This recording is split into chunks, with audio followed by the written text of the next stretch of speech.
Magandang hapon po muli sa inyong lahat, lalo na sa ating mga kapatid na madalas sumubaybay sa ating pag-aaral sa internet.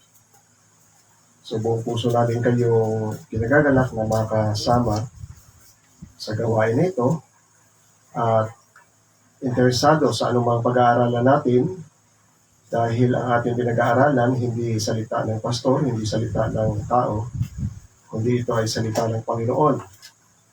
At ang salita ng Panginoon ay inihalin tulad niya sa isang binhi na itinatanim sa bawat puso na kailangan ang magbunga, kailangan ito'y magbunga ng pananampalataya at kailangan ito rin ay magbunga ng mga bunga ng kabutihan, kabanalan na nagmumula lamang sa Panginoon. At alam naman natin, ang huling panahon ay pag-aani. So ano ang aanihin ng Panginoon? Yung mga ibinunga ng salita niya sa ating buhay. Okay?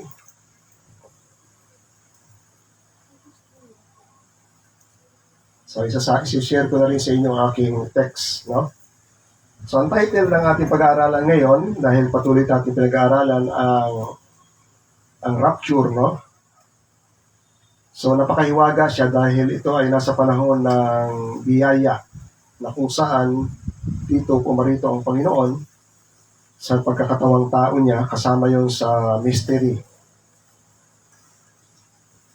So the blessing of salvation by way of rapture. So bakit ko tinawag na blessing, no? Kasi mismo sa salita ng Panginoon, hindi ko sa salita yan. Sa Matthew chapter 24, may blessedness. Ibig sabihin ng blessedness, meron kang matatanggap, meron kang mapapala. Meron kang pagpapala na aanihin.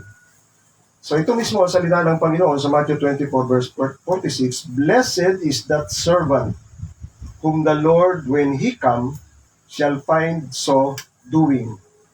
So mapalad daw ang isang alipin o servant na sa pagbabalik ng Panginoon ay masumpungan siyang gumagawa. So ang aking panimula, sabi ko rito, patuloy natin pinag-aaralan ang kaligtasan sa pamamagitan ng pagdagit o rapture, ayon lamang sa mga salita ng Panginoon sa Biblia. Wala tayong intensyon na sirain o makipagpagalingan sa iba na iba rin ang kanilang pananaw. Tanging ang layunin natin ay makita lamang ang katotohanan at tayo ay maliwanagan. Sa pag-aaral at pagsasaliksik ng salita ng Diyos sa Biblia, isa sa mga kahirapan o difficulty ay kung paano o kung ano ang salita ng Panginoon particular para sa bayan ng Israel at particularly para sa iglesia. Bakit ko nasabi yun? Kasi may particular na plano at gagawin ang Diyos para sa bayan ng Israel at meron din particular na plano ang Diyos at gagawin sa iglesia.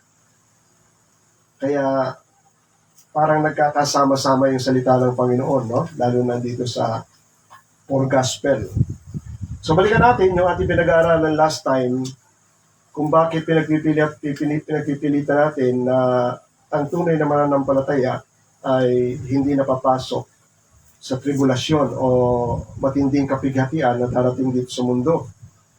So number 1, malinaw yan, malinaw sa sulat ng Panginoon sa Biblia, sa Jeremiah chapter 30, may tinatawag dyan na Jacob's trouble.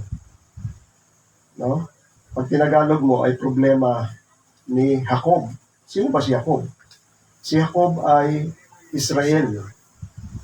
Oo. Sabi dyan, alas, for that day, tinan nyo, may binabanggit na that day, pamoso itong salitang to, that day. Ang araw na yon.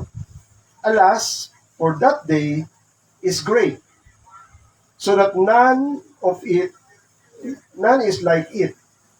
So yung that day na yun na sinasabi ay malaki o dakila walang katulad. Even the time of Jacob's trouble. Langgit na yung trouble ng Israel. Pero, sa kabila noon, yung Jacob's trouble na yun, sabi ng Biblia, but he shall be saved out of it. Ngunit maliligtas siya mula doon. So, yan yung Jacob's trouble. Itong Great Tribulation din, ito yung tinatawag sa Biblia na wrath of God o puot ng Diyos na ibubuhos dito sa mundo. Dahil sa lahat ng tao na ayaw sumunod sa Kanya, makikita natin yan sa Revelation chapter 6 verse 16. So tandaan natin ito yung Revelation chapter 6, ito yung umpisa ng pagbubukas ng selyo ng Panginoon. Diyan mo makikita yung tagpo na may nagsasalita, sino ang karapat-dapat na magbukas ng selyo na hawak ng Diyos Ama na nakaupo sa trono. Walang tao sa ilalim ng lupa, walang tao sa langit, walang tao sa lupa na makapagbubukas. Naiyak si John the Beloved sapagkat wala. Pero sabi, huwag kang maiyak, sabi ng anghel, sapagkat ang leon ng galing ng Huda, the Lion of Judah, ay nagtagumpay. So si Jesus Christ yung karapat-dapat na yan. So binuksan niya na yung selyo na yon, 7 seal. So sa pag-uumpisa pa lang ng 7 seal, makikita na natin, nagkaroon na ng, hindi na natin isa-isahin to, pero dun sa Revelation chapter 6 verse 17, sabi rito, umpisahan ko sa verse 12, no? Sabi rito sa verse 12, at nakita ko nang buksan ang ika-6 na tatak o selyo ay nagkaroon ng malakas na lindol, at ang araw ay umitim na gaya ng isang magaspang na kayong buhok na maitim, at ang buong buwan ay naging gaya ng dugo.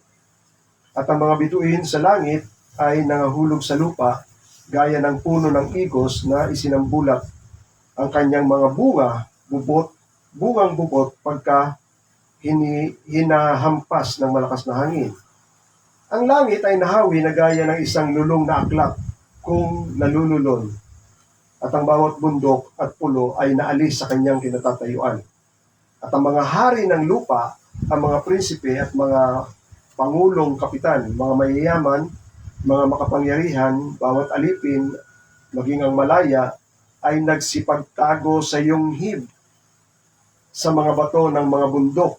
At sinasabi nila sa mga bato ng mga bundok, sinasabi nila sa bundok at sa mga bato, tabunan mo kami. Kami iyong itago mula sa mukha noong nakaupo sa trono at sa galit ng kordero. The wrath of the Lamb. Sapagkat dumating na ang dakilang araw ng kanilang kagalitan, at sino ang makatatayo. So, ayan yun. Description ng tribulation. Number 4, ito rin sinasabi sa Revelation chapter 3, verse 10, sa aklat sa iglesia ng Philadelphia. Sinabi ng Panginoon, yung pagsubok na darating. Sabi dito sa verse 10, sapagkat tinupad mo ang aking salita, sapagkat tinupad mo ang salita ng aking pagtitiis, ikaw naman ay aking iingatan sa panahon ng pagsubok na darating sa buong sanlibutan upang subukin ang mga nananahan sa ibabaw ng lupa.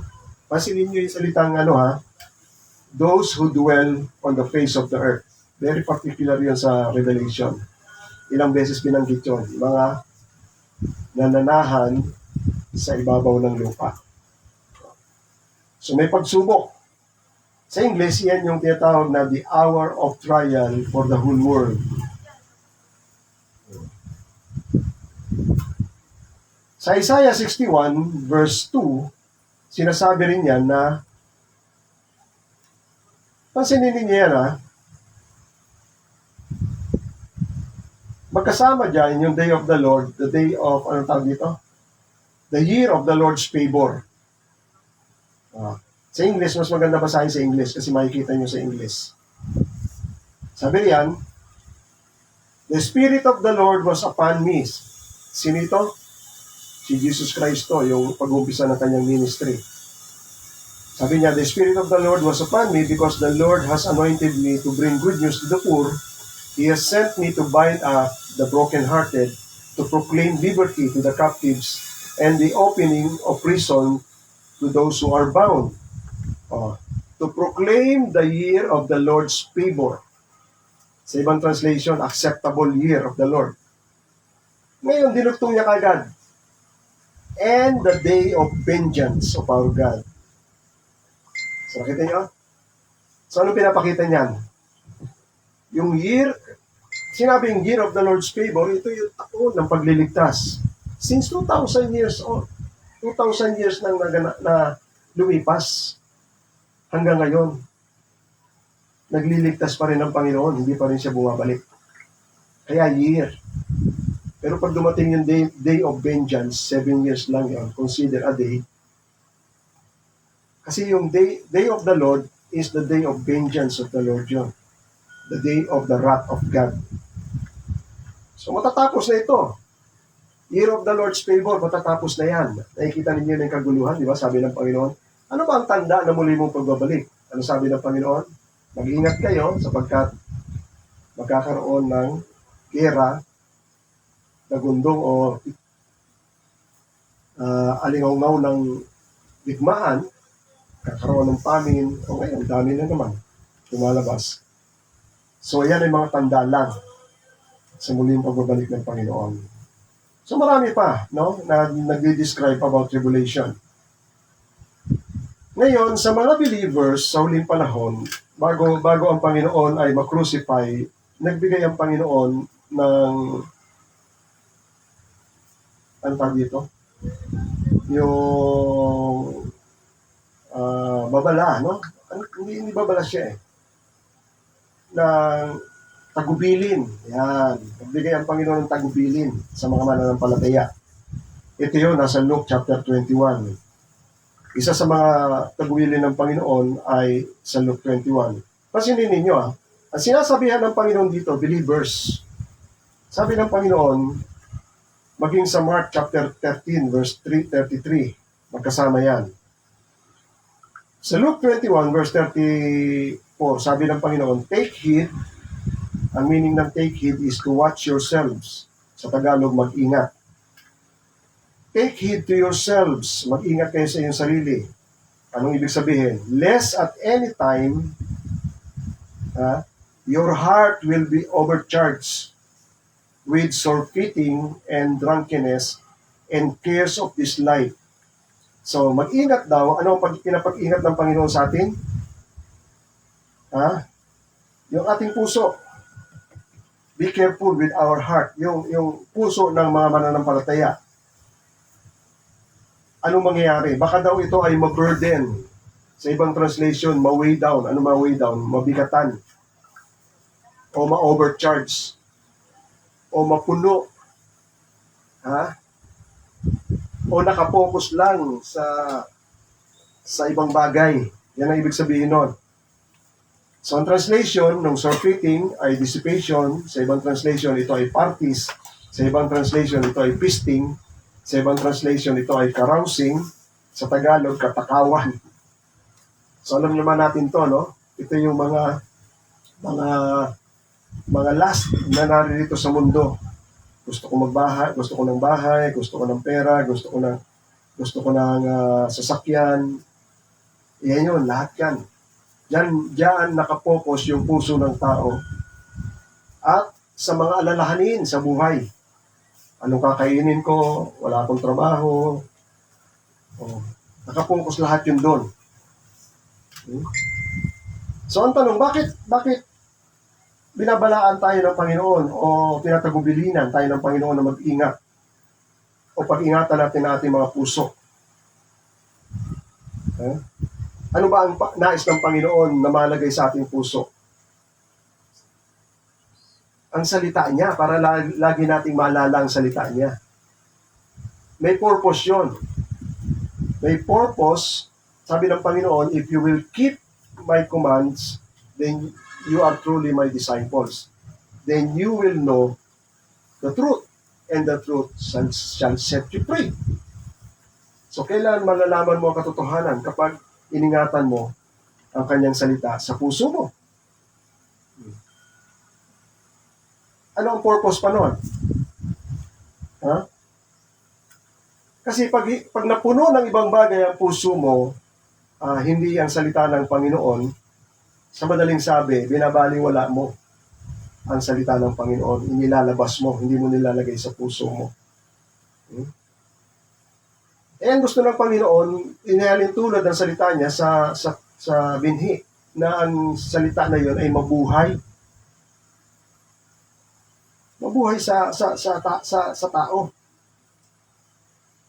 So pag hindi na ilagay sa puso at hindi nabuhay, patay ang salita ng Panginoon. Ang kahulugan nun, binabaliwala mo ang salita ng Panginoon. The Word of God will be in vain. Walang kabuluhan sa iyo, hindi mahalaga. At yung cares of this life sa Matthew 13, sa parable of the sower, napunlaan yung isang lupa na puro kadawagan, ito yung cares of this life, mga damo. Ang sabi ng Bible, yung salita ng Diyos ay nasakal, na-choke, kaya hindi siya nabuhay.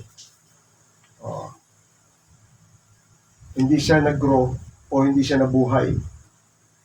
So sa madaling sabi, pag hindi nabuhay ang salita ng Diyos, hindi mo pinapahalaga ang salita ng Diyos. Nire-reject mo. Ano sabi ng Panginoon, ano sabi ni Samuel nung hindi totally na sinunod ni Haring Saul yung kanyang salita. So sabi ni Samuel kay Haring Saul, since you reject his word, God reject you as a king. So yun. So unawain natin kung bakit mahalaga ang salita ng Diyos, dahil pag hindi natin pinapansin o binabaliwala natin ang salita ng Diyos, babaliwalain ka rin ng Diyos.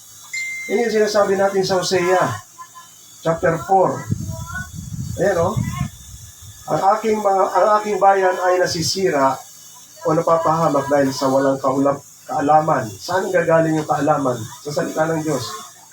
Because you have rejected knowledge, napagkat itinakwil mo ang kaalaman, sabi ng Panginoon, I reject you from being a priest to me. I-reject din kita bilang aking saserdote. Since you have forgotten, hindi lang na-reject, nilimot na.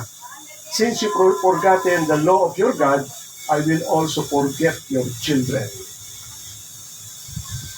So yan ang magiging cause ng hindi pagtubo ng salita ng Diyos, madaling sabi, sa pagbabaliwala natin sa salita ng Diyos. So ano sabi ng Biblia? Mag-ingat kayo, Baka ang inyong puso ay mabigatan o mapuno ng mga katakawan at kalasingan at mga alalahanin. So bakit pinag-iingat? Upang ang araw, sinasabi ko sa inyo, upang ang araw na iyon ay dumating. May sinasabing araw, upang ang araw na iyon ay dumating, so that they come upon you unaware.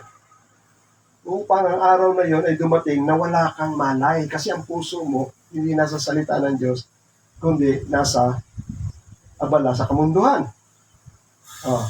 Ano mangyayari? Watch therefore and pray always. Ang sabi dyan,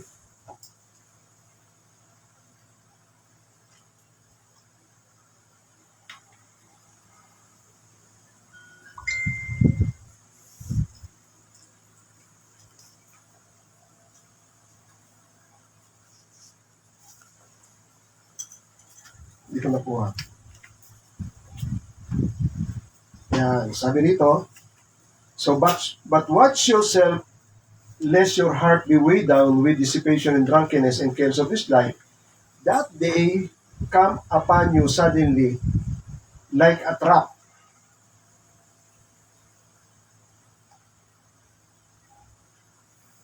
Sa King James kasi mas maganda. Take heed to yourself, lest at any time your heart be overcharged with surfeiting and drunkenness and care of this life, so that that day come upon you unaware.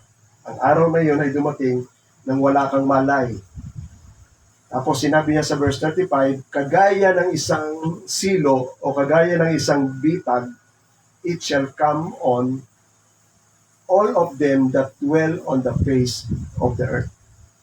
Ngayon ang tanong, bakit nagiging silo yung araw na yun? So alam naman natin may pagdagit. Pag hindi ka nadagit, ibig sabihin, nasilo ka ng trap. Intindihan nyo? Hindi ka nakaalis doon. Hindi ka nakahulagpos doon dahil natrap ka na roon. Mamaya, malilinawan natin lalo kung bakit tayo natatrap.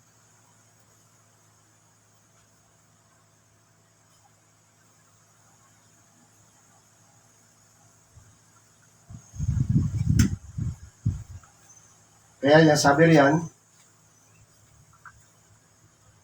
sa verse 36, watch therefore, kaya nga magmatsyag kayo at manalangin lagi. Ha? That you may be accounted worthy, upang kayo ay mapabilang na karapat-dapat. Kasi maraming mga Christian na nag-aano pag naging Christian na sila, parang automatic na pagdating ng Panginoon, ay kasama na sila. Ganun ang thinking Kasi, Kristiyano na ako. No? Tinanggap ko na ang Panginoon. Tama yun. Pero may pinagagawa ang Panginoon At sinasabi natin, mahalaga lagi ang bawat salita ng Panginoon. Sapagkat pag hindi mo nasunod ang salita ng Panginoon, laging may punishment yun. At yan, makikita natin yan sa buhay ng mga nauna sa mga bayan ng Israel, katulad nung propeta na sabi ng Panginoon, pumunta ka doon at sabihin mo aking salita. Pag nasabi mo ang salita kay Haring Jeroboam, huwag kang babalik sa dati mong pinagdaanan, huwag kang kakain, huwag kang makikibati sa sino man madaanan mo. Kaso binati siya ng isang propeta. Kasi sinabi niya, propeta din ako, sinabi ng Panginoon, na mag-stay ka muna rito, kumain. Naniwala siya. Kaya lang, yung propeta na nag-invite sa kanya, yun din ang nagsabi na, sinupay mo ang salita ng Diyos. Kaya paparusahan ka. So pag alis niya, pinatay siya ng leon. Hindi naman siya kinain, pero pinatay siya ng leon. So yun ang sinasabi natin, no? Kung gaano kahalaga yung salita ng Panginoon sa particular na circumstances. So ang salita rito na watch therefore ay agrupneo, ibig sabihin ng agrupneo ay sleepless, kaya tinatagalog ito na magpuyat. Pero hindi lang magpuyat ang ibig sabihin niya. Ibig sabihin, keep awake, lagi kang gising. Ano ba ibig sabihin ng laging gising? Nagmamatsyag, o alerto ka, o naunawaan mo yung mga nangyayari sa paligid mo. Yan ang ibig sabihin. Watch and pray, ang tanong natin, for what? Ano yung mamatyagan at ano ang dapat nating ipanalangin? Ang ipanalangin natin that we should be accounted worthy. Ibig sabihin na accounted worthy, kataksyo, means deserving. Isang meaning ng kataksyo ay deserving. Sa iba, na-translate niya yun na magkaroon ng strength na makatakas. Pero mas favorable yung deserving. Kasi ang Diyos ang magliligtas. At ang ililigtas niya ay deserve. Di ba? Deserve. Kaya nga ang salita ay accounted, mapabilang ka, nakarapat-dapat ka. Mapabilang ka, nakarapat-dapat ka, na makatakas. So yung salitang makatakas, hindi sinabi sa Biblia na maka-go through sa tribulation sapagkat ililigtas kita. Hindi. Ang sinabi ng salita ng Diyos ay maalis ka dyan. Hindi mag-go through, hindi mag-penetrate. Dahil iniisip nila, hindi, ingatan ka naman ng Panginoon Kasi sinasabi nila dyan, bakit ang katulad dyan ay panahon ni Noah? Si Noah nasa dilubyo. Iningatan lang sila ng Panginoon sa barko. Di ba? Parang gano'n naisip nila eh. Pero ang salita, to escape.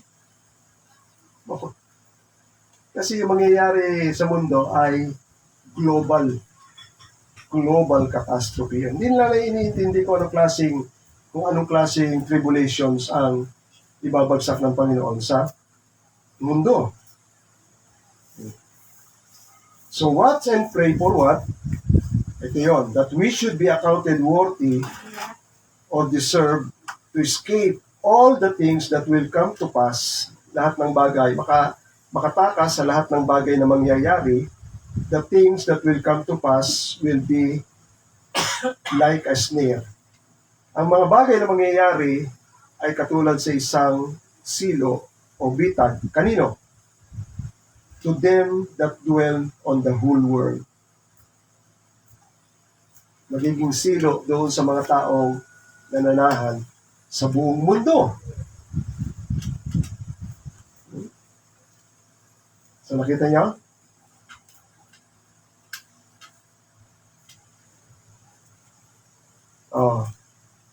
Diba? Sabi ng Panginoon, for as a snare it shall come on all of them that dwell on the face of the earth. So kagaya na isang silo, ito ay darating sa lahat ng mga nananahan sa ibabaw ng mundo.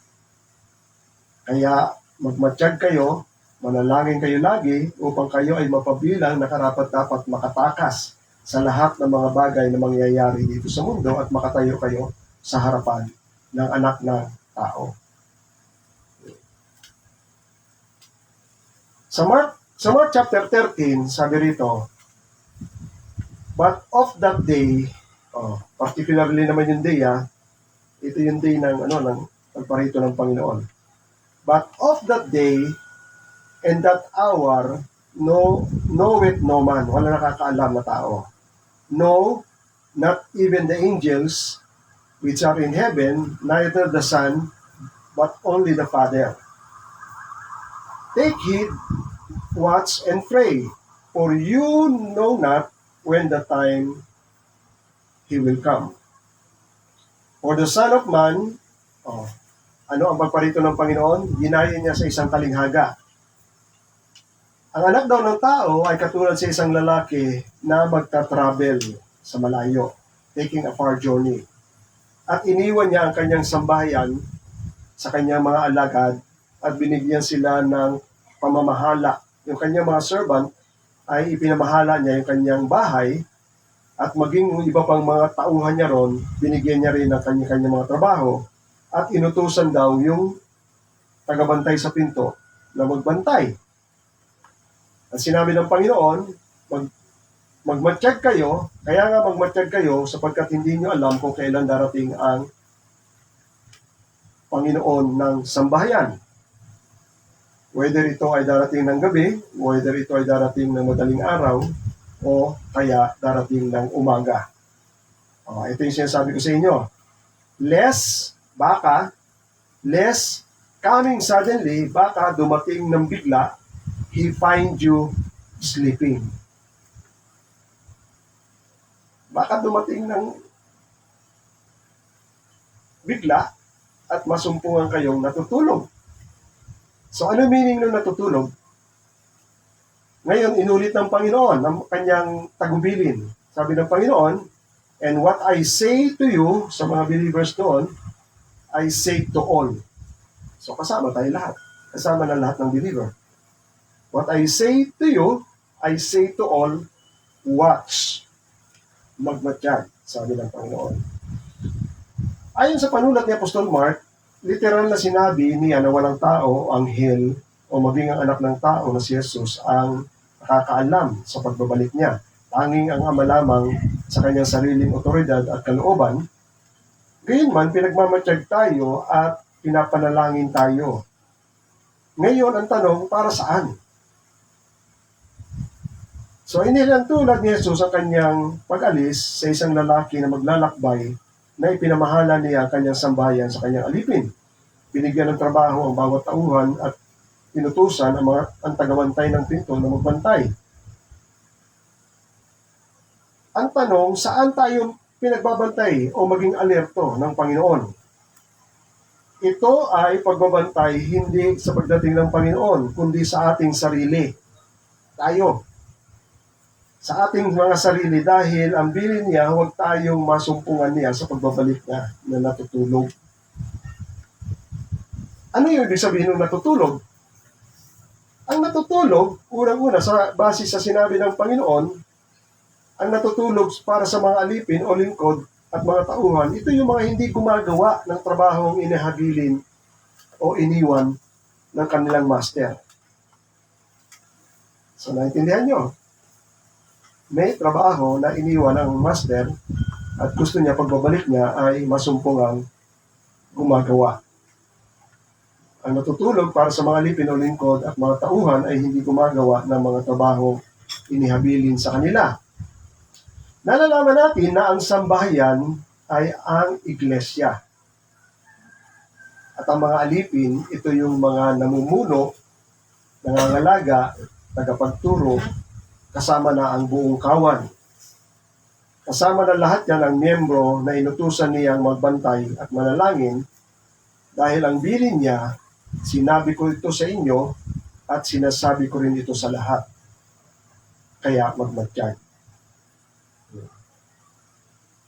Sa Matthew chapter 24, verse 44, sinabi ng Panginoon dito, "Therefore, you must be ready for such an hour as you think not the Son of Man cometh." Maging handa kayo sa isang oras na iniisip ninyong hindi darating ang Panginoon. Then sabi niya sa verse 45, "Who is then a faithful and wise servant whom the Lord had made ruler over his household?" So ano ito? Sino sinasabihan dito? Yung servant na ginawa niyang tagapamuno sa kanyang sambahayan. Alam naman natin, yung sambahayan ng Panginoon ay yung iglesia o yung kapulungan ng mga mananampalataya. So sabi niya rito, sino ba ang tapat at matalinong alipin ng Panginoon na ang kanyang Panginoon ay ginawa siyang tagapamuno sa kanyang sambahayan? Anong gagawin? To give them meat in due season. So alam naman natin yung to give meat, pakainin. Di ba sabi ng Panginoon kay Pedro, iniibig mo ba ako ng higit sa mga bagay na yan? Yes, Lord, nalalaman mo iniibig kita. Then feed my lambs. 3 beses yun, puro feed my lamb. Kaya naintindihan ni Pedro, yung napakahalagang tungkulin ng isang tagapuno na patuloy na magturo, patuloy na alalayan yung mga kawan sa pagtuturo. Iyan yun. No? Kaya nga sabi ng Panginoon, mapalad daw yung servant na yon. Blessed is that servant whom his Lord, when he comes, shall find him doing. Hindi ginagawa ng servant ng Panginoon yung kanyang iglesia na pag-aari ng Diyos, hindi pag-aari niya, na ginagawa niyang karnival. Nakita niyo? Ang kailangan ng mga kordero, ang kailangan ng kawan, salita ng Diyos, yun ang pagkain. Ginawa mong circus. Ginawa mong entertainment. Walang mako-convert doon. Sinasabi nga natin, walang mako-convert doon. Masaya lang sila. Kahit na anong vibrant na mga pastor o leader sa kanilang pag-preach, pero kung hindi nila sinasabi, hindi nila itinuturo ang salita ng Diyos, mangmang sila, lalo na sa pagdating ng Panginoon. Ang iba pang kahulugan ng magbantay o manatiling gising ay para di mapasukan ng magnanakaw ayon sa Matthew 24 verse 43. Ang sabi rito, "But know this, that if the good man of the house," ano yung good man of the house? Yung leader. "If the good man of the house had known in what watch the thief would come, he would have watched." Kung nalalaman daw ng mabuting tagabantay ng sambahayan kung anong oras darating ang magnanakaw, siya ay magmamatiyag. Ano ang purpose? and would not have suffered his house to be broken up. Sa Tagalog, para ang kanyang bahay ay hindi matibag. Pero sa ibang translation, go through. Ibig sabihin ng go through, mapasok o mabulglar. No? So tama rin yun. So lahat yun tama. Pero mas appropriate yung matibag o mabroken up, masira. Kasi ang sinasabi ritong household o bahay ay yung bahay ng mananampalataya, yung grupo ng mananampalataya. Pag may nakapasok na gawain ng dyablo, magkakawatak-watak yun, masisira yun. Yun ang ibig sabihin dyan. Na kailangan yung leader ay watchful siya. Ha? Maling turo. Kaya nga nakahati yung church dahil pag napasukan ng ibang turo, nakahati yung church. Hindi sila nagkakaisa sa espiritu. So nalalaman natin na ang magnanakaw ay si Satanas o ang kanyang mga alagad at ang puno ng sambahayan, ito ay mga pinuno ng iglesia na responsableng bantayan ang bahay para hindi mapasok ng magnanakaw. Yang mga bahay ay di literal na bahay, kundi ito yung kapulungan ng mananampalataya na kailangan bantayan na di mapasukan ng mga bulaang aral ng dyablo. Kaya nasabi na ang bahay ay matutipad o masisira. Kapag nakapasok ang mga maling aral ng dyablo, sa madaling sabi, kapag nakapasok na raw yung maling aral, sa madaling sabi, yung tagabantay, tulog. Ulitin ko, kapag nakapasok sa iglesia, yung mga maling aral, bulaang aral na hindi turo ng Panginoon, yung tagabantay, tulog. Yun ang sinasabi natin, natutulog. Sa madaling sabi, natutulog ang tagabantay o ang puno ng sambahayan. Sa pagbabalik ng Panginoon, masusumpuhan silang natutulog o bumagsak na sa kasalanan. Diba sabi ng Panginoon sa isang church sa Revelation? But I have one thing against you. Na tinotolerate niyo si Jezebel. Naalala niya? Na tinuturoan ni Jezebel na yung mga tao o mga miyembro ay kumain ng mga bagay na inihahandog sa mga Diyos-Diyosan. Yun yun, nakapasok na si Jezebel. So, na-defile na. Yung church na banal, na-defile na.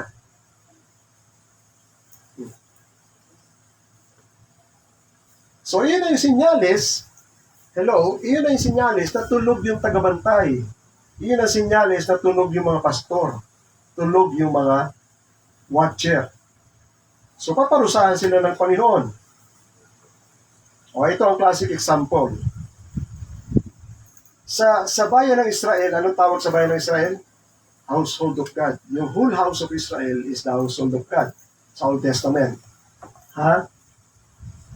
Pansin niyo yung salita ng Panginoon sa Kristo dyan. Matthew 23, verse 37. Nung dumating ang Panginoon, sabi ng Panginoon, O Jerusalem, ito yung household ng Diyos sa Israel, O Jerusalem, Jerusalem. Pag nakapasok na yung kaaway, ano sabi ng Biblia? Masisira yung sambahayan. Diba? Ulitin ko, pag nakapasok na yung magnanakaw o yung turo niya, masisira yung sambahayan. Ang sambahayan sa lumang tipan ay ang Israel. Sambahayan ng Diyos yan. Kaya sabi ni Jesus Christ, O Jerusalem, Jerusalem, na pumapatay sa mga propeta at bumabato sa mga sinugo sa kanya. Makailang inibig ko kayong tipunin ang inyong mga anak na gaya ng pagtitipon ng isang inahing manok sa kanyang mga sisiw sa ilalim ng kanyang mga pakpak. Ngunit ayaw nyo. Nakita nyo? Ano ang pumasok sa sambahayan ng Israel? Sin. Pumapatay. Di ba sa kanila pag may kasalanan? Hello? Pag may kasalanan, maghahain sila. Papatay sila ng hayop para ma-atone yung kasalanan na yon at maging banal na naman yung bayang Israel. Pero ito hindi nila nagagampanan. Yung mga watcher, yung mga leaders nila, yung mga priest nila. Nirebuke sila ng Panginoon. O Jerusalem, Jerusalem, na pumapatay ng mga propeta. Yung sugo pa ng Diyos ang pinapatay ninyo. So nakapasok na yung sin sa bayan ng Israel, sa sambayan ng Diyos. Huh? Ano sabi ng Panginoon? Narito, ang inyong bahay ay iniwan sa inyong wasak. So nakita nyo, pag nakapasok, sa Matthew chapter 24, verse 40, verse 50, sabi ng Panginoon dito, the Lord of the servant shall come. Ang pagbabalik ng Panginoon to, the Lord of the servant shall come in a day when he looketh not for him, and in an hour that he is not aware of. Ito yung parusa ng Panginoon. Pag nasumpungan yung isang tagapangalaga sa iglesia, tagapangalaga sa kanyang sambahayan na natutulog, pag natutulog siya, darating ang Panginoon na parang magnanakaw. Kaya nga nagiging magnanakaw ang Panginoon kasi tulog. Nakapagnanakaw. Ibig sabihin lang ng tulog, unaware.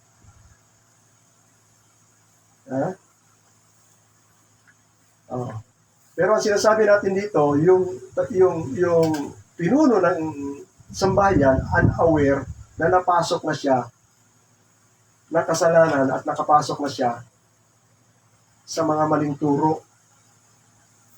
Yun ang pagkatulog niya. Hindi yun sa pagdating ng Panginoon. Yung dapat niyang bantayan, hindi niya nabantayan. Alam na ng Panginoon, natulog siya. Hindi dahil dumating siya, kundi alam ng Panginoon, natulog siya dahil nakapasok yung bilin ng Panginoon na huwag makapasok. So parurusahan siya ng Panginoon. Kaya sabi ng Panginoon dito, and shall cut him asunder and appoint him his portion with the hypocrite, and there shall be weeping and gnashing of teeth. Pansinin yung salita na yan, Cut him asunder, appoint him the portion of the hypocrite, and weeping and gnashing of teeth. Maraming sinabihan ng Panginoon tungkol dyan. May dagdag pa yan. Throw him to the outer darkness. Kasama yan dyan, no? Naunawaan natin na hindi nagbabantay o natutulog para sa sambahayan ay naunawaan na natin na ang hindi nagbabantay o natutulog para sa sambahayan ay nakakapasok o magnanakaw at nalalaman ito ng Panginoon na siya natutulog dahil nakapasok na ang dapat niyang pagmatyaga na hindi makapasok. Kaya nagiging trap o bitag sa kanila ang araw ng pagdating ng Panginoon. Magiging parang magnanakaw din ang pagdating ng Panginoon sa kanila, katulad din sa panahon ni Noah nang dumating ang baha at sa panahon ni Lot nang umula ng apoy at asupre. Ang dahilan, lahat ng mga inabutan ay walang malay o natutulog. Kaya inihambing.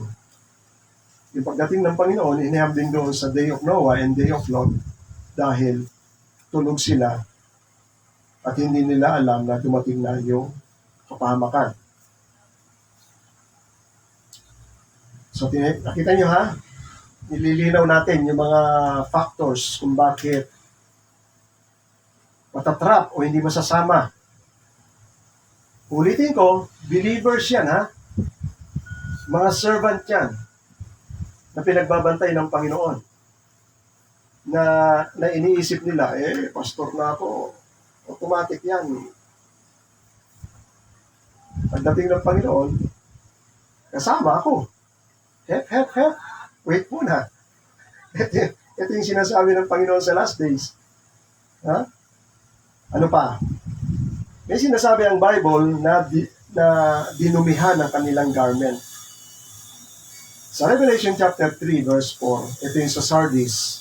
Sabi ng Panginoon sa kanila, yet you have still few names. Meron daw konting mga tao dyan sa Sardis na hindi nila dinumihan ang kanilang kasuotan. People who have not soiled their garment. They will walk with me in white, for they are worthy. Nakita niyo? Yung sinabi ko sa inyo last time, sabi ng Panginoon, ha? Watch and pray that you may be accounted worthy. Mapabilang kayo na kayo karapat-dapat, worthy. Ay, sino ang worthy? Ang worthy, yung hindi dinumihan ng kanilang damit. Ayan, sabi ng Panginoon, no? Meron kayong ilang pangalan diyan sa Sardis na hindi dinumihan ng kanilang damit. Lalakad silang kasama ko na nakaputi sapagkat sila'y karapat-dapat. Sila ito. So sa madaling sabi, yung dinumihan ng damit, ano sa tingin nyo? Nagkasala. Yung damit kasi ay righteousness. Simbolo ng righteousness. Hindi mo righteousness yon, righteousness ng Diyos na, righteousness ni Jesus Christ na ini-impute o ipinapataw lang sa iyo. Kailangan panatilihin mo yon. Malasubas ka mamuhay. Dahil sabi mo, ligtas ka na kung ano nung pinagagawa mo para alam mo. Pero hindi mo alam, dinudumihan mo yung malinis na damit na ibinigay ng Panginoon sa inyo. Revelation chapter 16 verse 15, sabi ng Panginoon dyan, Behold, I am coming like a thief. Darating ang Panginoon na kaya magnanakaw. Blessed is the one who stay awake. Mapalad ang isang tao na nanatiling gising. Dinugtong niya, keeping his garment on. Pinanatili niya ang kanyang damit na nakabihis sa kanya. Dahil upang hindi siya lumabas na nakahubad at makita ang kanyang kahubaran. Naintindihan mo to? Hindi ito literal. Kaya pag nadumihan mo, ang damit mo, naalala nyo? Kailan nagiging naked ang tao sa mata ng Panginoon? Nagkasala sa panahon ni El Batadan. Ubad sila pero hindi sila tinatagurian ng Diyos na naked. Nung nagkasala sila, doon nila napansin na naked. So nagkasala yan. Sa madaling sabi, nawala na rin yung damit. Diba? Nung nagkasala sila, sa Genesis chapter 3 verse 21, sabi ng Bible, And unto Adam also and to his wife did the Lord God make coat. Gumawa siya ng damit, coat of skin, and clothes them. So dito pa lang maunawaan ninyo, iyon ay righteousness. Iyon ang tama. At ang hindi tama, ano? Literal lang, ano hindi tama sa mata ng Diyos? Ubad. Ulitin ko. Kasi dinamitan sila ng Panginoon at ang pagdadamit sa kanila ng Panginoon, ito ay pagko-cover sa kanila ng righteousness ng Diyos.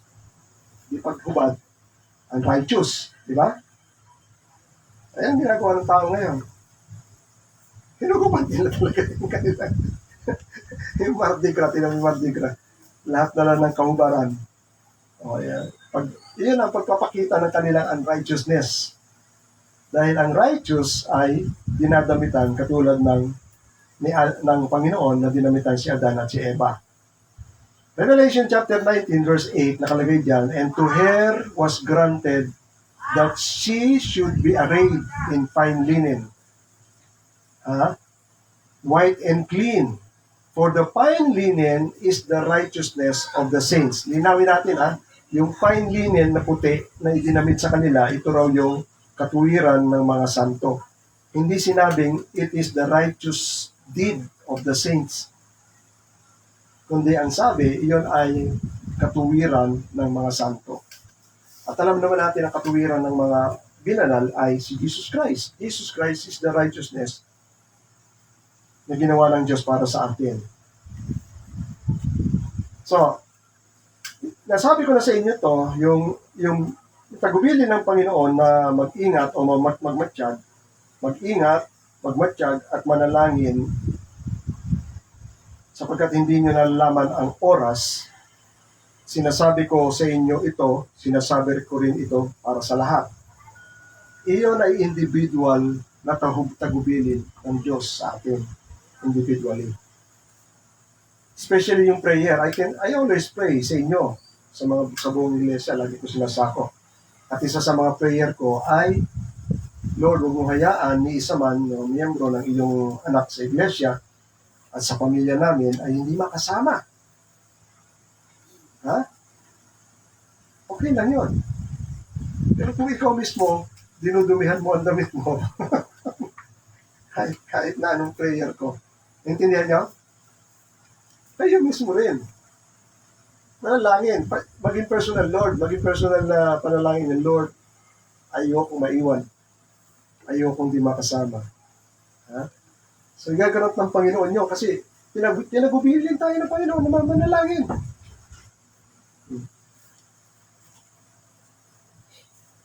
So, ano yung pinagbabantay? Lilinawin natin, ano yung pinagbabantay ng Panginoon? Na yung ating puso ay magumon o mabusog sa mga bagay na makamundo, mawala na yung salita ng Panginoon. Diba? Diba sabi ni David, Thy word I hid in my heart. Ang iyong salita ay tinago ko sa puso ko. Ano ang purpose? That I may not sin against you. Pag ang salita ng Diyos ay lagi nasa puso mo, malayo ka sa paggawa ng kasalanan dahil lagi mo naalala ang salita ng Diyos. Yan ang kahalagahan niya. Pag inalis mo yung salita ng Diyos, nakaw dito, nakaw doon. Ha? Yan ang wala sa puso ng mga nasa gobyerno natin. Ang basic yun, alam nila 10 Commandments, pero wala sa puso nila yun, nasa labas lang yun. Yan ang ibig sabihin kung bakit binasag ni Moses yung ibinigay ng utos ng Diyos sa bato. Talagang binasag ng tao yan sa puso nila. Wala na yun. Yun ang ibig sabihin nun. Okay. Diretso lang tayo, no? So, ang pinupunto ko, bakit mahalaga na manatili tayong malinis sa pagdating ng Panginoon? Kasi yung may thinking na kahit na nagkakasala yung Kristiyano, lahat ng yan ay nabalot na at nahugasan na ng dugo ng Panginoon. Tama yun. Pero itong sinasabi natin, ito yung pagpapala sa pagdating ng Panginoon. Na tayo ay masumpungan na malinis. Saan natin maunawaan yan?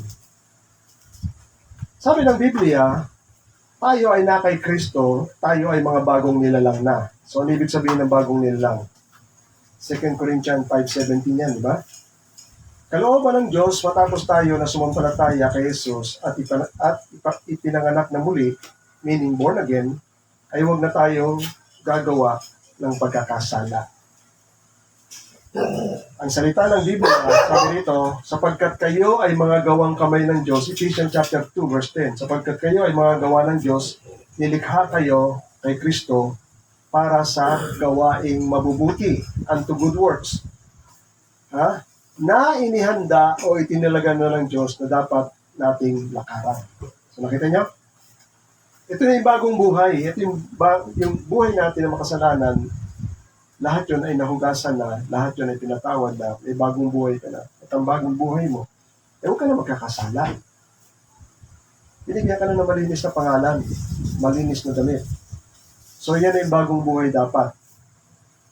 1 John chapter 1 verse 7. Sabi ni John the Beloved, kung kayo ay lumalakad sa liwanag, kagaya niya na nasa liwanag, kayo ay mayroong pakikipag-isa sa bawat isa.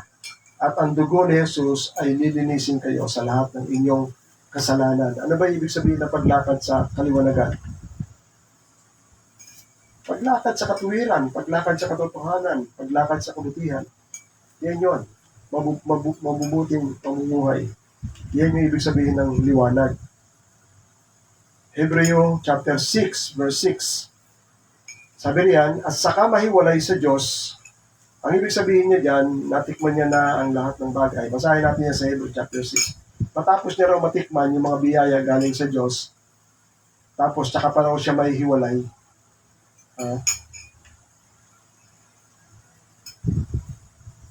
Sabi riyan,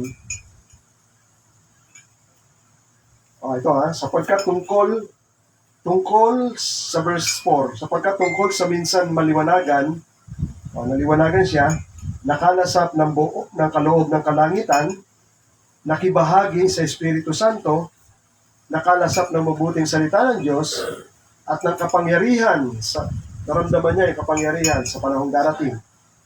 At saka siya nahiwalay sa Diyos, ay di maaaring baguhin silang muli sa pagsisisi.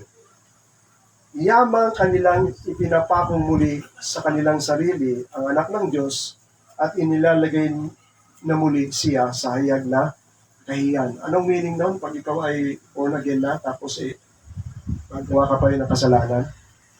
Ang sabi ng Bible, muli mo daw ipinapako si Jesucristo sa krus. At inilalantad mo siya sa kahihiyan. Kaya ayaw ng Panginoon na babalik ka ulit doon sa dating buhay ng pagkakasala. 1 John chapter 2 verse 1. Sulat ni Apostol Juan, John the Beloved. Mumunti kong mga anak, ang mga bagay na ito ay isinusulat ko sa inyo upang kayo'y huwag magkasala. Kita niyo? Sinusulat ko ito sa inyo para huwag kayong magkasala. Pero kung ang sino man ay nagkasala, meron tayong advocate o tagapamagitan sa Ama. Walang iba kundi si Jesucristo. Tingnan ninyo, no? Minsan ginagamit nila ito, kahit na magkasala ako, meron naman akong counselor, meron naman nandiyan si Jesucristo na counselor ko, mediator ko. Tama po yun. Pero paano mo malalaman na nag-mediate siya sa'yo?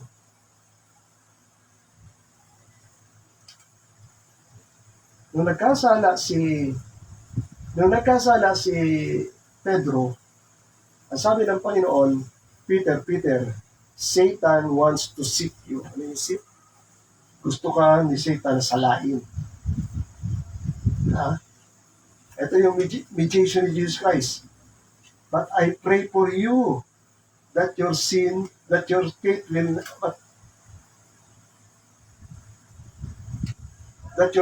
not fail not. Ang iyong pananampalataya ay hindi bumagsak. Yun, alam mo. Diba? Doon pa lang, nag-mediate na siya bago pa lang magkasala, bago pa lang tumalikod at manumpa. Hindi ko kilala yan. 3 beses siya nagsalita na hindi na kilala si Jesus Christ. Yun eh. Doon siya sinasala eh.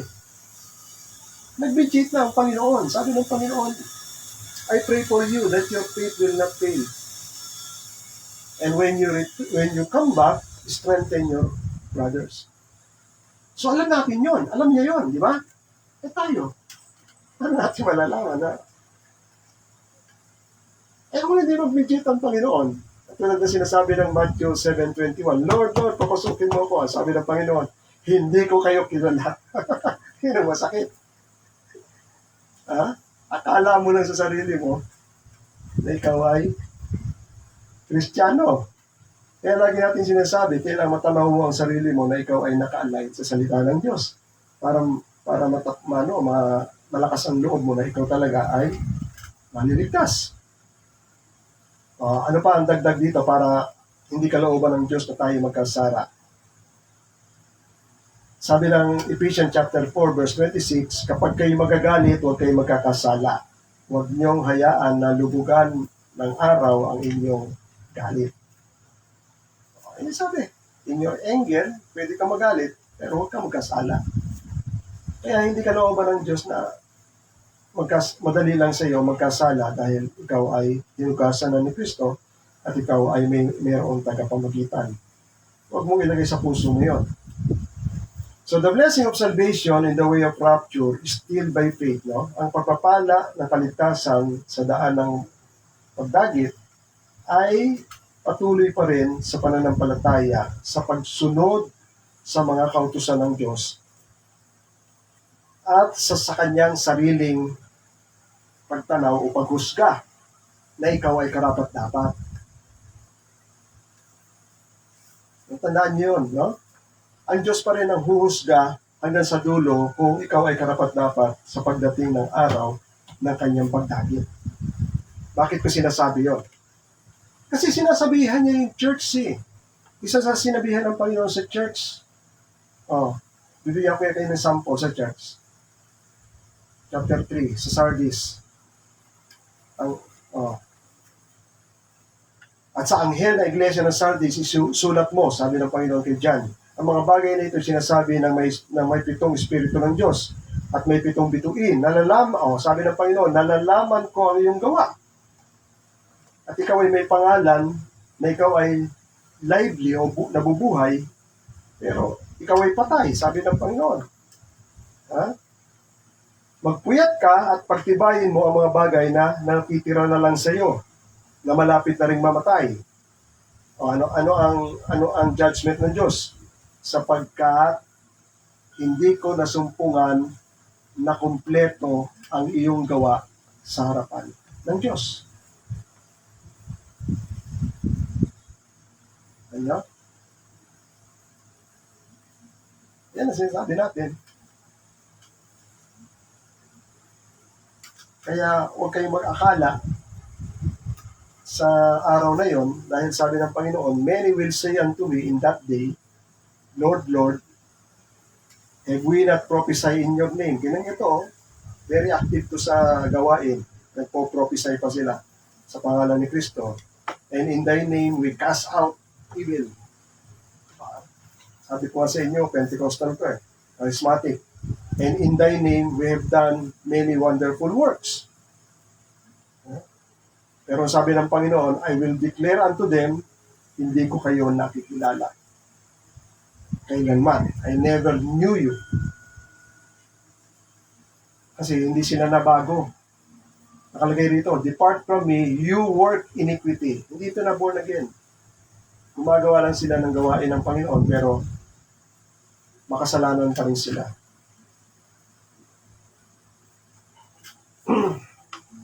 So, tingnan niyo yung kinento ko sa inyo, no?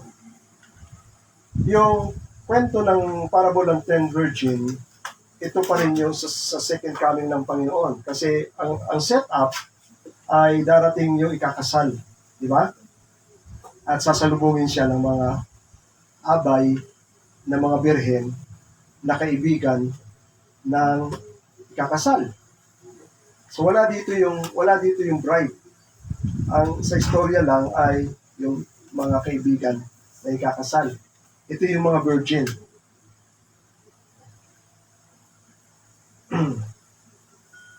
So sabi ko sa inyo, maraming ka-translate nito na ito ay Christian. Pero later on, nalaman natin, hindi sila Christian. Sila ay mga Israelites. Dahil mismo sa salita ni John the Beloved,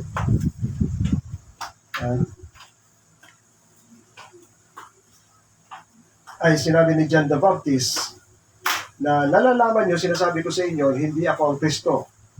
At sinasabi ko rin sa inyo na may darating na mas higit sa akin, na hindi man lang ako karapat-dapat na magtanggal ng kanyang panyapa.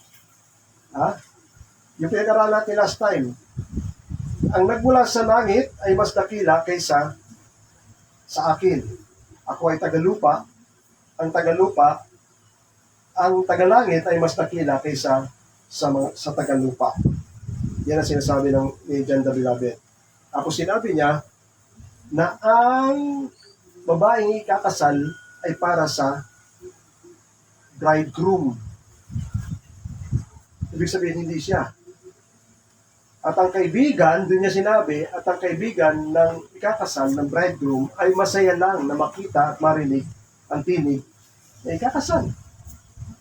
So sa madaling sabi, sila yung friends ng bridegroom, yung Israelites, sila yon. Sila yung virgin. Kasi sila yung abay, sila yung kaibigan ng ikakasal, sila yung sasabay. So Israelites to, no? Na sasalubong. Ngayon, nung dumating na yung oras ng pagsalubong, bumangon sila, nagsindihan sila ng ilaw, yung iba hindi umilaw. Kaya sabi nila, gusto bigyan mo kami ng langis. Sabi, hindi kayo may pwede magbigay sa inyo ng langis sapagkat baka hindi na enough yung langis para sa atin. Maghanap na lang kayo bibilihan ng langis. So habang sila naghahanap, pumasok na sa pintuan yung may dalang ilawan, yung mga hindi nagsindi yung ilawan, nahuli. Pagdating nila, sarado na.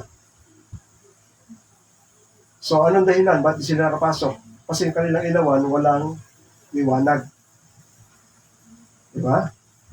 So kaya natin sinasabi na Israelites to, dahil ang ilawan ay simbolo ng salita ng Diyos sa lumang tipan. Thy word is a lamp unto my feet and a light unto my path. So ang Israelita, pinaghawak nila yung salita ng Diyos. Lahat sila ay salita ng Diyos. Oh. Ngayon, ang problema, walang ilaw. Bakit walang ilaw? Kasi walang langis. Ang langis ay sumisimbolo sa banal na Espiritu. Kita niyo? So, ano ibig sabihin? No? Pag walang ilaw, madilim. So, pag madilim, hindi mo makikilala ang pagdating ng Panginoon. Intindihan niyo? Kaya sila, hindi nila nakilala si Kristo. Kasi, yung kanilang ilawan na salita, hindi nagliliwanag sa kanila para makilala nila si Kristo. Diba sabi ng Panginoon sa mga skriba at pariseo, masusi ninyong sinasaliksik ang kasulatan sapagkat nalalaman nyo sa mga yan ay mayroong buhay na walang hanggan. Ha? Hindi kayo lumalapit sa akin upang kayo magkaroon ng buhay na walang hanggan. Oh. At sinabi rin ng Panginoon sa Mateo chapter 3, sinabi ng Panginoon sa Mateo chapter 23, yung sumpa ng Panginoon, kahabag-habag kayuan niya, sabi ng Panginoon sa kanila, ha?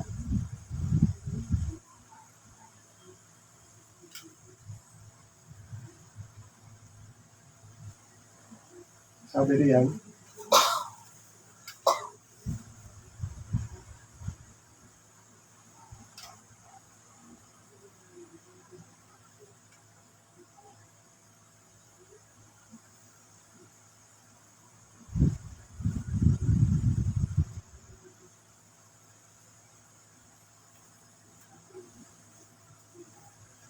na sila mismo, ha?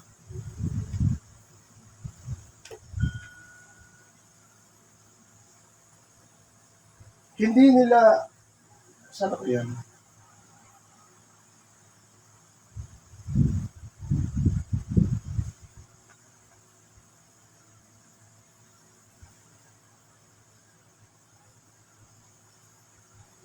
Pinipigilan daw nila yung mga tao, sila ang nagiging dahilan para doon sa mga tao na nagpupumilit makapasok sa kaharian ng Diyos, pero sila ang nagiging dahilan na pumipigil para makapasok ang mga tao sa kaharian ng Diyos. Sa paanong paraan?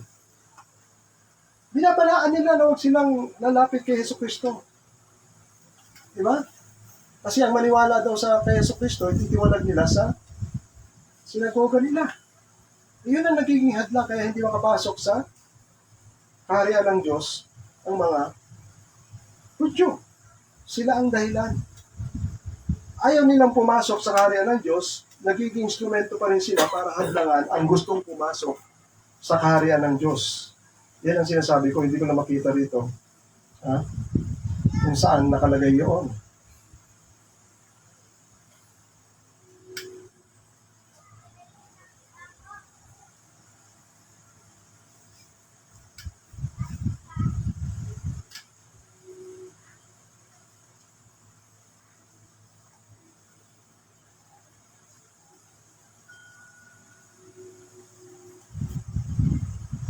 Ayan, sa verse 13. But woe to you, scribes and Pharisees, for you shut the kingdom of heaven in the people's faces. For you neither enter, kayo mismo ayaw niyo pumasok, For you neither enter yourselves nor allow, hindi nila pinapayagan, nor allow those who would like to enter. Nakita niyo? Ang kingdom of heaven, ang pagpasok, naunawaan niyo ba yun kung paano makapasok sa kingdom of heaven? Ang makilala si Kristo. Si Kristo ay makapasok sa bahay niyo at ang salita niya ay makapasok sa puso niyo kung kayo ay mananalig at mananampalataya sa salita ni Kristo. Dahil doon ka nang magkakaroon ng pananampalataya pag napakinggan mo ang mga salita ni Jesucristo.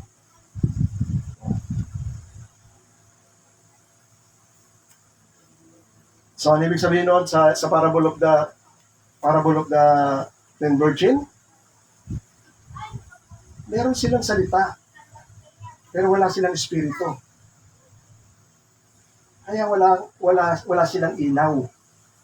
At yung ilaw ay magsisilbi para makilala nila si Kristo. Ayan ang sinasabi natin sa 2 Corinthians chapter 4 ata yan. Ayan o. For God who said, let light shine out of darkness, has shown in our heart to give light of the knowledge of the glory of God in the face of Jesus Christ.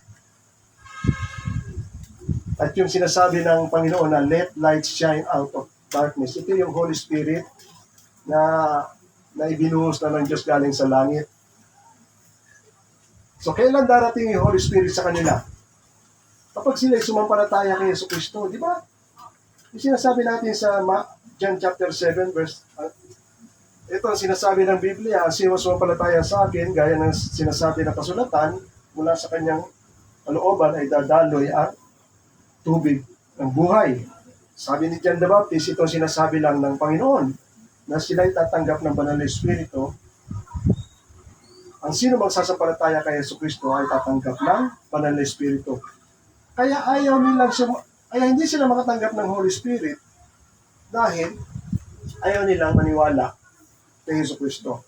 Ayaw nilang tanggapin yung salita ni Jesucristo para makilala nila at sinuko. Kasi ang magpapakilala kay Jesus Christ, yung salita mismo ni Jesus Christ. Dahil sinabi ni Jesus Christ, ang salita ko, hindi ko salita. Salita ng Ama. Kaya pag pinag-aralan mo Bible, no, parang nag-iikot-ikot lang siya pero hindi mo makuha siya.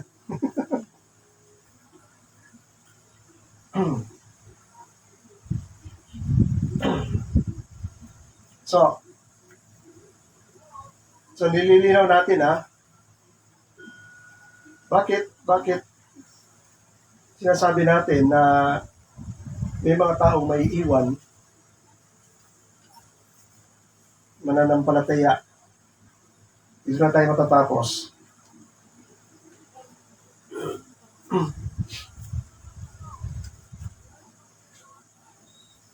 Dahil ang binabalaan ng Panginoon o tinatagubilinan ng Panginoon ay mananampalataya.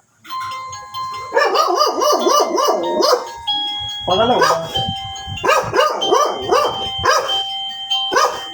yung mananampalataya sa Bible, pinaliwanag ng Panginoon sa isang talinghaga na tagabantay ng bahay.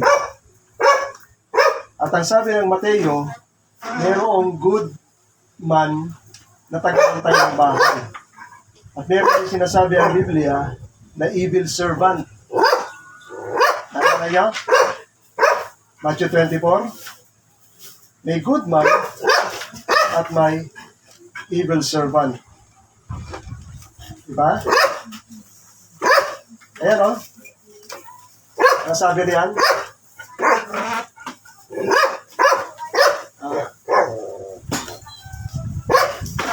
Yan, nakalagay, faithful and wise servant, meron.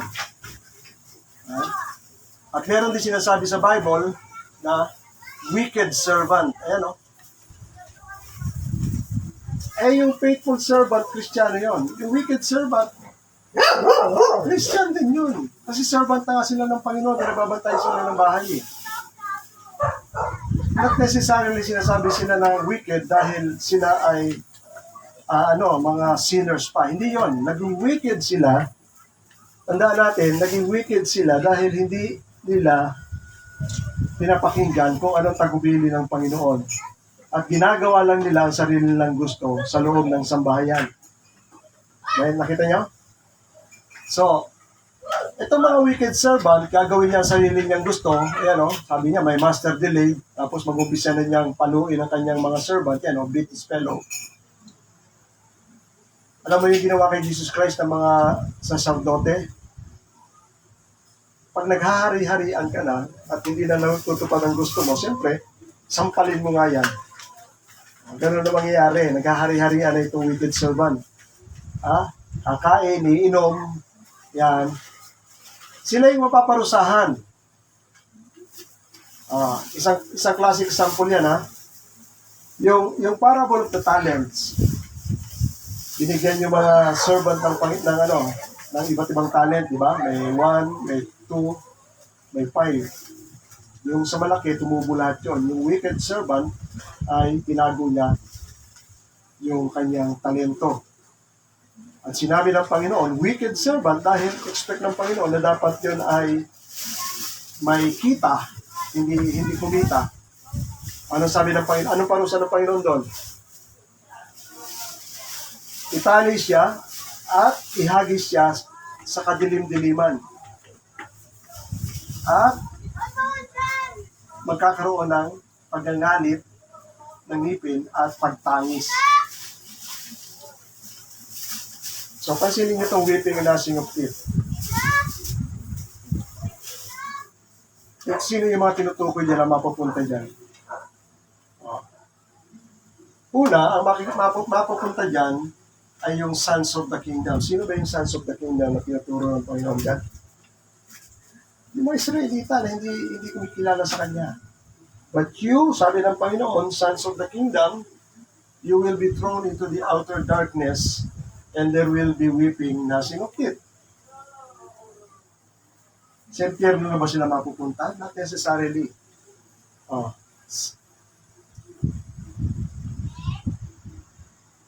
Ang kahulugan din ng weeping of gnashing of teeth, ang ultimate niya sa impyerno. Ayan, or fiery furnace. Pero hindi ito necessarily sa impyerno. Ito yung sinasabi ko sa inyo, napapasok sila sa tribulation. Iyan ang isang figure ng tribulation. Ito, yun sa parable of the wedding feast ng hari sa anak niya. Di ba? Sabi ng mahal na hari, imbitahan mo na yung mga imbitado. At nakahanda na yung wedding at saka yung mga pagkain. Pinuntahan yung isa, ayaw dahil may business daw siya, nag-aalaga siya. Nagalit yung hari, sabi ng hari. Pumunta ka sa labas, kung sino yaya mo dyan, yayain mo rito para mapuno lang ang aking handaan. So sabi ng Biblia, nakuha daw either bad and good na sama. Pero nung dumating na doon sa piging, nag-inspect yung hari, nakita niya yung isang tao na hindi nakabihis ng damit o kasal. Bakit ka nakapasok dito? Ano sabi ng itali yan, kamay at buto at paa at itapon siya sa outer darkness at sa outer darkness na yan, there will be gnashing of teeth. Isa na yan, Yung Matthew 24, ito yung wicked servant, the good servant and the wicked servant, ito yung namamalo na ng mga Ay, ibig ko lang sabihin, pag pinaghambing-hambing mo, hindi necessarily tatapon kagad sila sa impyerno, hindi. Kundi sila yung mga servant ng Panginoon, napaparusahan sila ng Panginoon. Yung, I will cut them asunder, paparusahan sila ng Panginoon. Saan sila ipapasok? Yung tinatawag na outer darkness, there will be weeping and gnashing of teeth. Ito yung type ng tribulation na doon sila ipapasok. Kasi sa Old Testament, ang tribulation is ang description is total darkness din, nakalagay doon. That day is gloomy and total darkness, nakalagay dito sa Bible. Hindi kagad sila parusahan sa walang hanggan. Kundi itetest uli sila. Sinasabi natin, di ba kanina? Yung tribulation is an hour of trial. I will test them. Iyon ang parusa. Kaya sinasabi ko sa inyo, iyon ang parusa ng hindi nagwa-watch, ng hindi nagpe-pray, at ng hindi gumagawa sa gawain na itinagubili ng Panginoon sa kanila, at mga tao ng mga lingkod ng Panginoon, pagbalik niya, natutulog. At mga tao rin na dinudumihan ang malinis nilang damit. Hindi ito unbelievers, Christian ito. Malinis ang damit nila, sabi ng Bible, pero dinumihan nila ang damit nila. So lalabas, hindi sila worthy. Diba? Yung malinis ang damit, yun ang sinasabi ng Bible, lalakad sila kasama ko because they are worthy. Yan. So nakita nyo, worthless servant, pero servant siya. So tingnan mo, tanawin mo ngayon ng mga churches. Talagang worthless servant yan. Yung mga evil servant yan. Yung mga talagang mali ang doktrina, mali ang pinagagawa sa loob ng church. Inaalaw nila kung ano-anong mga pakulo na galing sa labas para lang ang church nila ay mapuno. Pero hindi talaga nila inuunawa, pinag-aaralan ng salita ng Diyos para sa muling pagbabalik niya ay maging karapat-dapat sila sa pagbabalik ng Panginoon.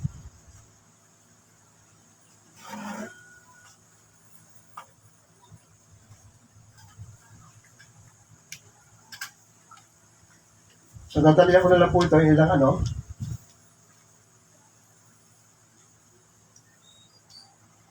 So sabi rito, bride and bridegroom, ang pagbabalik ng Panginoon at sa pagtitipon niya sa mananampalataya sa iglesia ay inilitulad ni Apostol Pablo sa isang babaeng ipinagkatipan sa groom o kay Jesus Christ na kailangan malinis, birhen, puro at walang batik. Naintindihan niyo? Walang kapintasan, ibig sabihin walang nananatiling kasalanan. Husband, love your wives even as Christ also loved the church and gave himself for it, that he might sanctify and cleanse it with the washing of water by the word, that he might present it to himself a glorious church. Tingnan nyo, sino tatanggapin lang ng Panginoon? Yung malinis, walang batik na iglesia, that he might present to himself the glorious church, not having spot, walang batik, walang pulubot or wrinkle or any such thing, but that it should be holy and without blemish, walang kapintasan. Alam naman natin yung kapintasan, hindi naman yung batik lang na gano'n, hindi. Kundi yung malinis na pagkakilala na ibinigay ng Panginoon sa inyo, yung righteousness. At yung batik, ito yung kasalanan. At ang kasalanan, kapintasan. At ang kapintasan, sino may hawak doon? Ang diablo.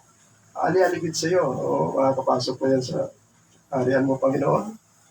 Alam ko, may dalawang yan. Di ba? Accuser ang Panginoon, si Satanas. Accuser si Satanas.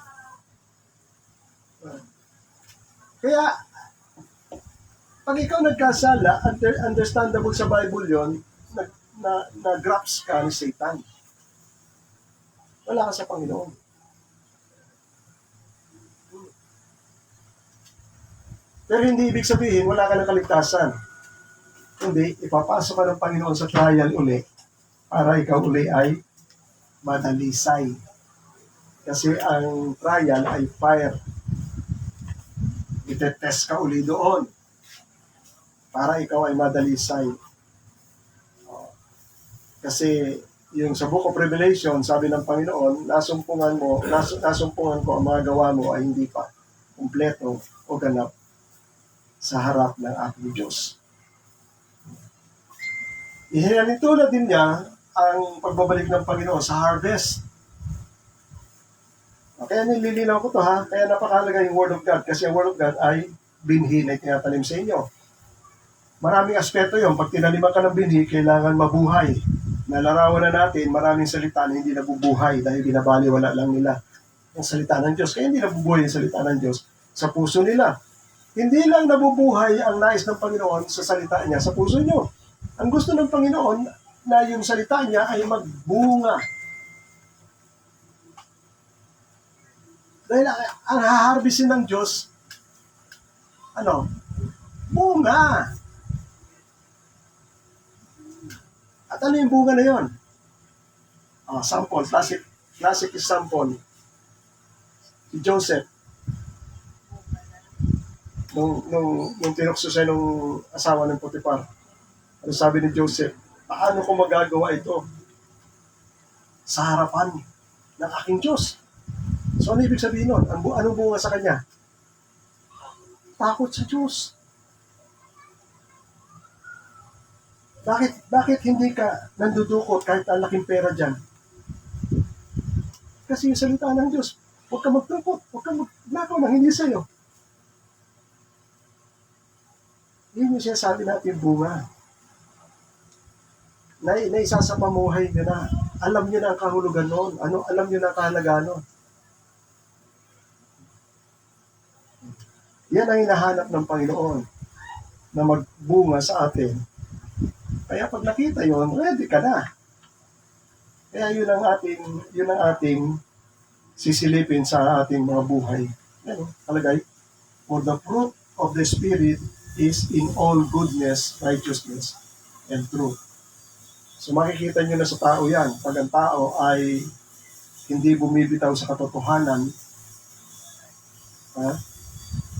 nagbubunga sa kanya yung alam niya kahulugan ng katotohanan. Pero yung tao na hindi mo makakitaan ng katotohanan, pinupulgar mo na yung ginawa niya, sasabihin na hindi totoo yan. Panaginip nyo lang yan. Nakita nyo? Kahit na maliwanag pa sa araw yung mga pinapakita sa kanyang katotohanan sa mga bagay na ginawa niya, ano sabihin nila? Paninira lang yan. Diversionary tactic lang yan. Nakita niya? So, hanggang lang tayo. Palakpakan natin ang Panginoon. Tayong lahat ay tumayo. Hallelujah. Sundan nyo lang sa ating YouTube at saka sa ating yung mga hindi nakaabot. Amaw, lumalatiin ka sa aming pag-aaral ng salita tunay, Lord, na nakabubusog at nagbibigay sa amin ng kaliwanagan kung detalyado naming pag-aaralan sapagkat alam namin, Lord, na ang salita mo at ang bawat salita ay napakahalaga, Panginoon, sapagkat kung anong sinabi mo, iyon ang katotohanan at iyon ay magaganap, Panginoon. Kaya salamat, Lord, sa pagbubukas mo sa amin ng ganitong katuruan at mas pahalaga namin ito kaysa sa mga interpretation o paliwanag ng ibang tao. Mas mahalaga na direkta ang salita mo ang maunawaan namin. Purihin ka, Ama, sa mga salitang ito. In Jesus' name. Amen and amen.